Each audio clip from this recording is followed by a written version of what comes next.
वळूया पुढच्या बातमीकडे। खासदार प्रणिती शिंदेंविरोधात वक्तव्य केल्याप्रकरणी पालकमंत्री जयकुमार गोरे यांना कायदेशीर नोटीस आलेली आहे। खासदार प्रणिती शिंदेंची अब्रूनुकसानी केल्याचा आरोप करत गोरेंना कायदेशीर नोटीस बजावण्यात आलेली आहे। वकील असीम सरोदे, वकील श्रिया आवले, वकील आर्या राजे भोसले यांनी ही नोटीस पाठवलेली आहे। याबाबत अधिक माहिती घेऊया आमचे प्रतिनिधी सौरभ वाघमारे यांच्याकडून। सौरभ, काय अधिक माहिती?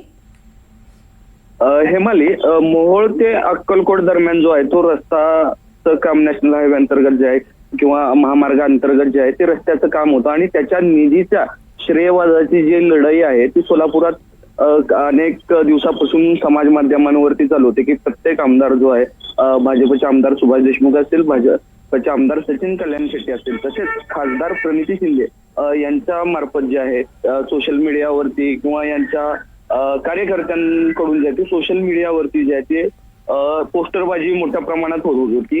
माध्यम प्रतिनिधी म्हणून प्रश्न विचारला पालकमंत्री जयकुमार गोरेंना की सोलापूरची लोक कन्फ्युज आहेत, यात नेमकं श्रेय कोणाचं आहे? त्यावरती पालकमंत्री जयकुमार गोरे असं म्हणतायत की खासदार प्रणिती शिंदे यांनी फक्त दिल्लीच्या रस्त्याचा विचार करावा, राहुल गांधींच्या घराच्या रस्त्याचा विचार करावा, अशा पद्धतीची त्यांची जी भूमिका होती ती प्रणिती शिंदे यांना न पटणारे होते आणि असीम सरोदे यांच्या मार्फत जी आहे ती पालकमंत्री जयकुमार गोरे यांच्यावरती जी आहे ती आता कायदेशीर अब्रूनुकसानीच्या दाव्याची नोटीस पाठवलेली।